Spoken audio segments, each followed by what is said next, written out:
नमस्कार मित्रांनो, स्वागत आहे तुमचं आताच्या ब्रेकिंग न्यूजमध्ये। मित्रांनो, भारतामध्ये फॉर्च्युनर म्हणजेच बाहुबली नेता असल्याची शान। त्यामुळे भारतामध्ये ज्या नेत्याकडे फॉर्च्युनर तो तितकाच उंचीचा मानला जातो। अशातच आता टोयोटा मिनी फॉर्च्युनरवरती काम करत असल्याचं समोर आलंय। 2023 मध्ये टोयोटानं नवीन लँड क्रुझर 250 ची झलक दाखवली होती। तेव्हा कंपनीनं LC250 या छोट्या SUVची देखील झलक दाखवली होती। तेव्हापासूनच टोयोटा जास्त परवडणाऱ्या ऑफरोडिंग SUVला लॉन्च करणार अशी शक्यता होती। आता टोयोटाकडनं एक मिनी SUVचे पेटंट मिळवण्यासाठी एक अर्ज केला गेला आहे। त्या SUVचा फोटो देखील ऑनलाईन लीक झालेला आहे। असं म्हटलं जातंय की ह्या SUVचं नाव हे FJ क्रुझर असं असणार आहे। टोयोटानं जानेवारी 2024 मध्ये या SUVसाठी पेटंट दाखल केलं होतं आणि आता ते समोर आलंय। हा फोटो फिलिपिन्समधील पेटंट ऑफिसमधून लीक झाल्याचं वृत्त आहे आणि गेल्या वर्षी लीक झालेल्या FJ क्रुझरच्या डिजिटल रेंजर झालेल्या फोटोशी अगदी सेम आहे।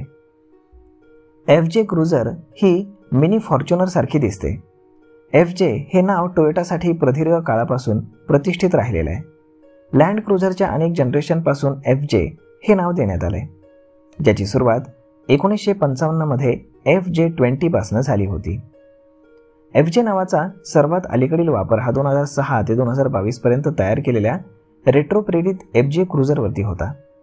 आगामी FJ cruiser IMV land on frame चेसीच्या बेसिसवर तयार केली जाणार आहे।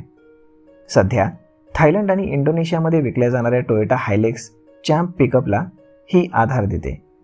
हे प्लॅटफॉर्म IMV आर्किटेक्चरचे संपूर्ण आहे, जे भारतामध्ये इनोव्हा क्रिस्टा, फॉर्च्युनर आणि हायलेक्सला आधार देतं। तर मित्रांनो, अशा पद्धतीने आता टोयोटा अधिक परवडणारी फॉर्च्युनर तुम्हाला आणताना दिसणार आहे। तर मग या मिनी फॉर्च्युनरबद्दल आपलं काय मत आहे हे तुम्ही आम्हाला कमेंट करून नक्कीच सांगा। आणि जर आवडला असेल हा व्हिडिओ तर आपल्या जवळच्या मित्रमंडळींसोबत देखील हा व्हिडिओ तुम्ही शेअर करायला विसरू नका। धन्यवाद।